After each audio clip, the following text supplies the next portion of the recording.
Hey you guys, I'm Christian, that's Corey, and we are Super Kami Guru 9000. And we are looking at Kill La Kill. We are about to do an overview video for it. We're going to look at the music, the characters, the art style, and all the other aspects. So check it out. Here it goes. So first and foremost, Kill La Kill, before it even first aired, I knew nothing about the series. They revealed almost nothing about it, like, pre-release. All they showed was, like, an image of this badass-looking girl in a sailor uniform getting ready to fight, and they just said that the series is just going to be about girls fighting in a high school. And I'm like, okay, that's alright. You know, it's not like that's the first time we haven't seen anything like that. But the fact that it was being done by Trigger, the guys who worked on Gurren Lagann and everything, my expectations were already just like through the roof. I knew the show was going to be something special. And when they showed the first actual trailer of it and you saw like what the animation style was going to be like, I was just like, all right, this is born and bred from Gurren Lagann. This is going to be the shit. And then the first episode came out. And just within the first 3 minutes... Oh my god, like it was just like... You knew you were on a next level ride as soon as you saw that series start and like Gamagori came in the door of that classroom and just like rocked their shit. And you were just like, what are we in for? And what was also cool about it is that that scene was genius because in the first couple of seconds, like you said, Gamagori just comes in and, you know, you see everybody else looks kind of like normal looking characters. But he comes in, his body changes immediately and dwarfs, then goes back to normal size. And then this, like, big action scene ensues where he just beats the crap out of this kid. And they introduce, like, the Goku uniforms at the same time. Like, it's great storytelling. Like, it was really efficient. Like, before you knew it, you knew how everyone's powers worked. And Gamagori just wrecked that guy's shit. And then, like, had the Goku uniform folded back up. And you're like, oh, fuck. Exactly. And it told you everything you needed to know about, like, kind of what the world was going to be like. And yet, when I first saw it, I was still like, what the hell is going on?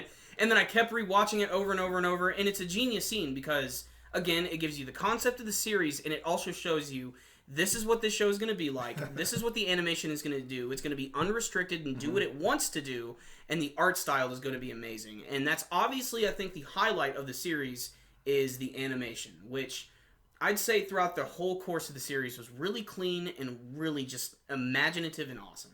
And also, like, the episodes didn't really, like, crazy dip in quality. I think you could see a mediocre... Like, they're not that this series is not perfect. I mean, there are mediocre episodes, and those animations, you know, I'm sure looked less, but I felt it was, like, really consistent per episode.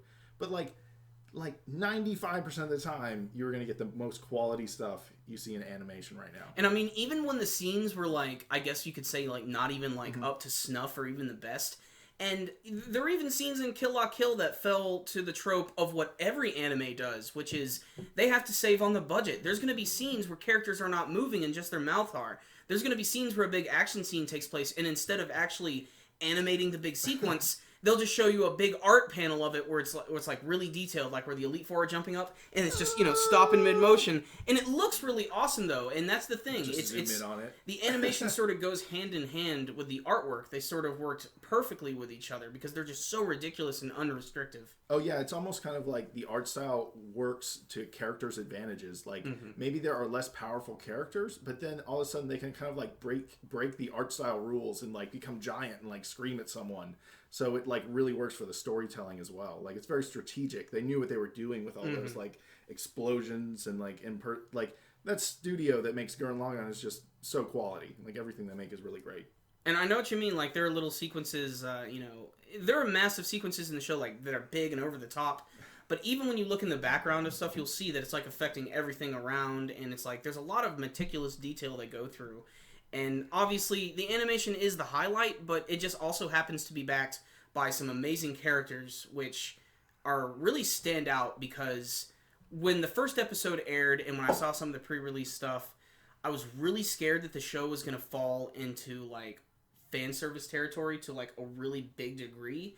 And that's not to say that Kill La Kill did not have fan service, but they could have run really rampant with it. And a lot of the times when the characters are wearing almost nothing, half the time you're not even going to realize it because you're so engrossed by what they're doing and what their story is. And, you know, there are some parts that are stereotypical, but let's just go ahead and talk about the first character, Ryuko Matoi. Yeah, well, you talked about fan service, and there's the king and queen of this series almost. Yeah, basically. You know? Yeah, but her character is really interesting, and I also find that, like, she's kind of like an angry a leader or like angry hero, and I kind of like that about her, like the way she uses her anger for her character. But at the same time, so she's kind of like a pissed off Naruto. She's the Raphael.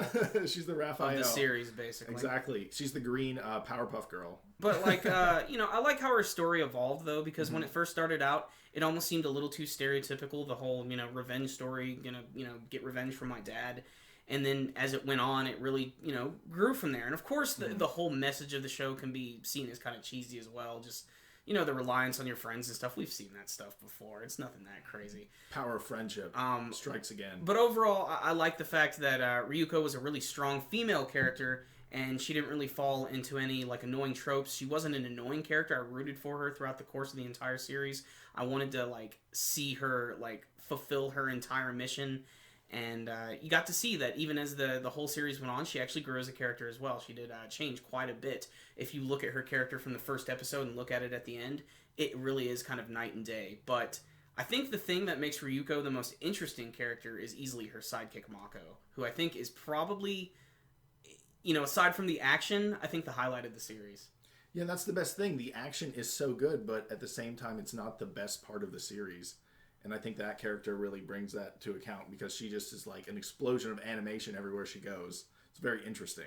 And also, like, you can argue really one of the most secondary, most important characters, even though she probably couldn't beat anyone in a fight.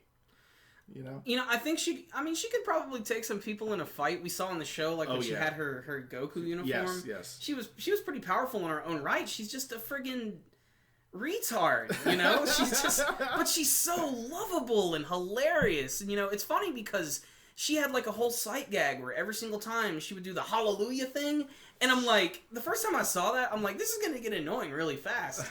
But every single time it happened, it was always really funny because she always did those like really quick cut animations where she was doing weird poses and stuff. Yes. And some of them are so completely random and only show up for literally like a split second in one episode that it's like you can like see that the artists and the animators are trying to like sort of trying to put like their own little like mark on each Mako scene.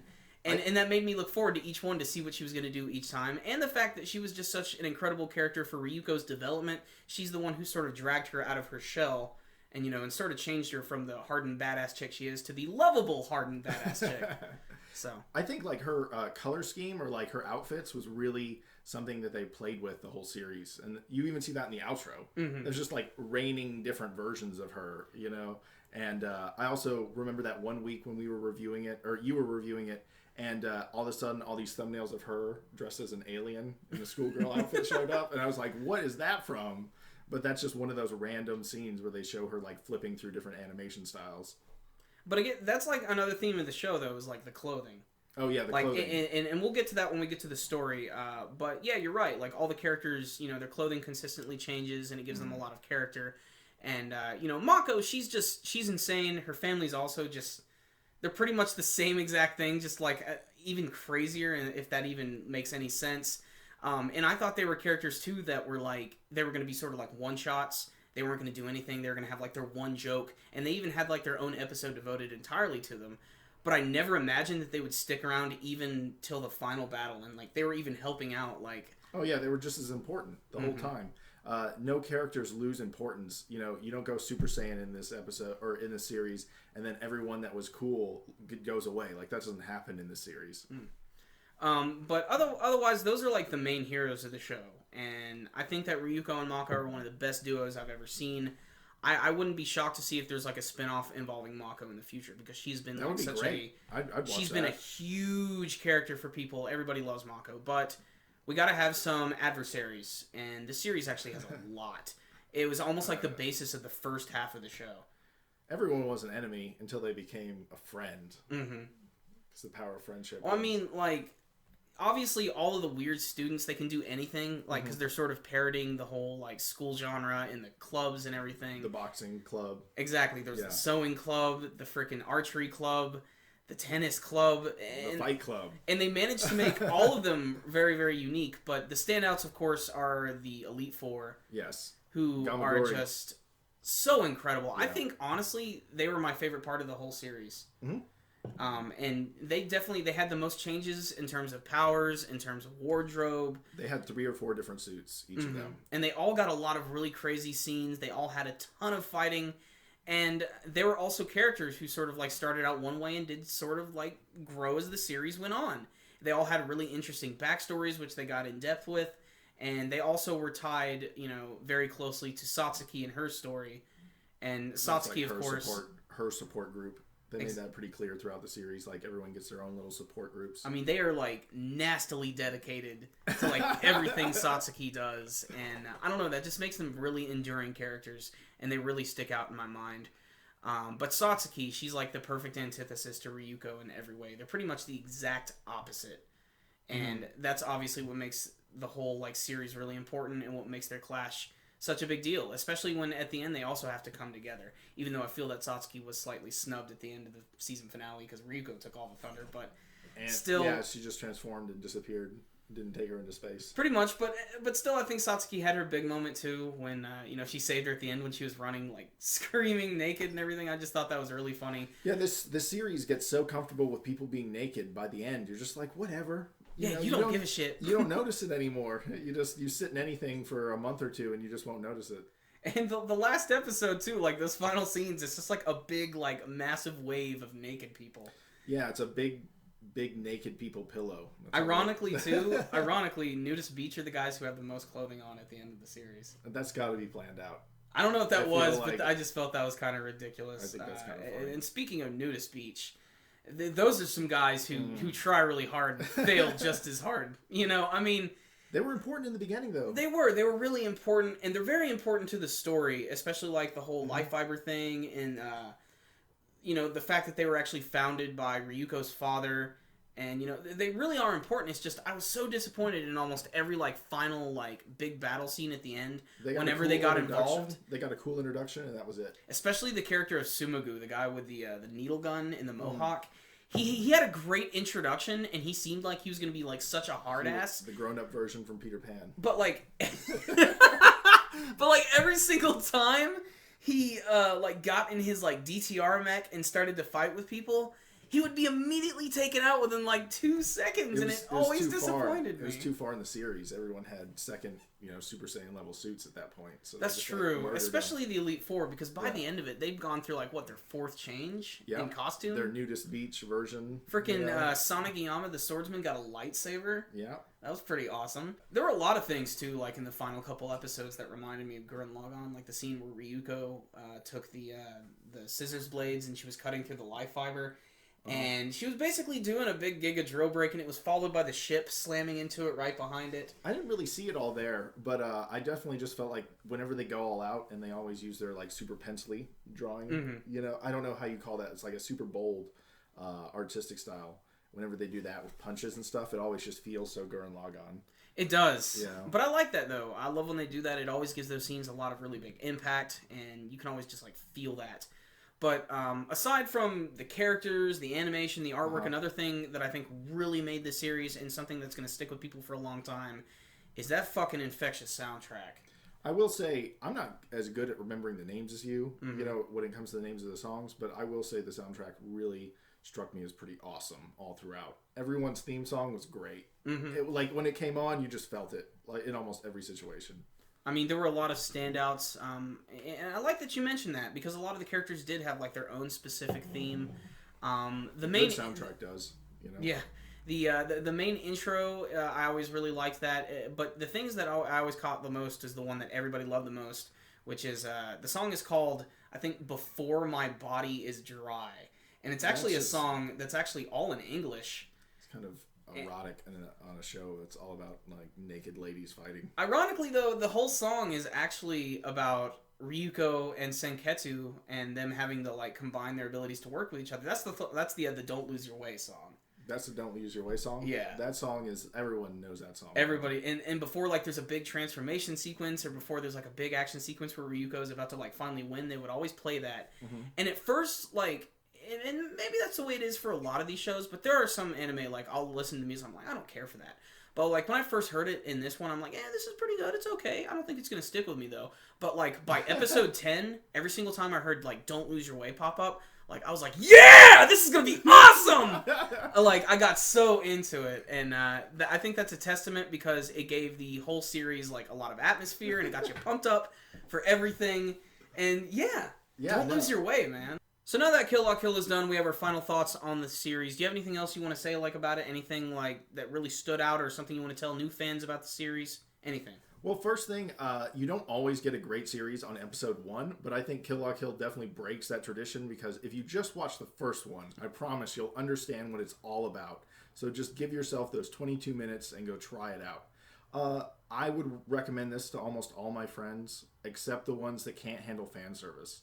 A little story is I tried to show this to my girlfriend, and she's just like, "Why do I have to look at their ass when they're in a transformation?" And I was like, "I have no real good answer for you. I can't tell you, but this is just what anime does. And if you're okay with that, then you'll really enjoy this series on that aspect as well. Or you'll get so used to it, and there'll be so much better action that just dwarfs the need of fan service that you won't even care about it. Isn't that true, Corey? You won't even care about it by the end. Yeah." And honestly, this series, 10 out of 10. Yeah. Agreed. Kill La Kill. What do you think, Corey? It's the next level for me in terms of like some of the anime that I've seen over the course of the last couple years. I don't want to compare it too much to Gurren Lagann because I just think that's unfair. I almost want to though. Because they're two completely different types of shows. Sorry. They just happen to be done by the same studio, which has a very similar art style and a lot of the same people working on it. But I can't compare them. But what I can say, what I like most about both of them, is that they take a couple different genres of anime and they give them their own incredible spin. And that's really hard to do because anime today is so generic and it's really hard to come up with something unique. There's only a few series out there that can do something and capture lightning in a bottle and do something really crazy with it. And I was amazed by that aspect, that they were able to take the concept of clothing and make it into something that unique. And again, it's also a parody of like the magical girl genre, like Sailor Moon and all those weird transformation shows. But it's also a parody of the high school dramas and just of anime in general. And it had a lot of fun.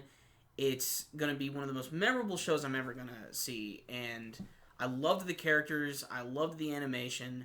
And I kind of don't want to see any more from it, though. I don't want to see a second season. Yeah, you're ready to let it go. You know, it's just like Gurren Lagann. It's like, you know, they could do more. They really could, and I guarantee it'd sell. People would love it. Mm-hmm. But it's never going to be as good as the original, and it's just, if they don't have anything else interesting to do with it, they shouldn't do it. And the series ended really, really uniquely with its great villain who went out by killing herself, which was completely shocking, but went in line perfectly with her character. Everything got resolved. It had a really sad but happy ending, and it had a great message as well. And there's just nothing else like Kill La Kill, but at the end of the day, like I said, I can't compare it to Gurren Lagann. They're both two incredible series. I love them both.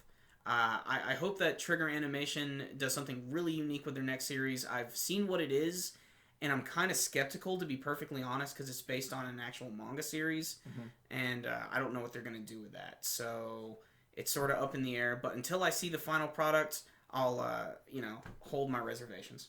So that concludes our Kill La Kill overview video. If you enjoy these videos, everyone, please make sure and give us a thumbs up. That really helps out our videos and our channel. And also, we are available on Facebook and what? On Twitter. Yeah, that's right. We tweet. So those links are down below. So check us out there on those social media outlets. And until next time, Super Comic Guru 9000, out.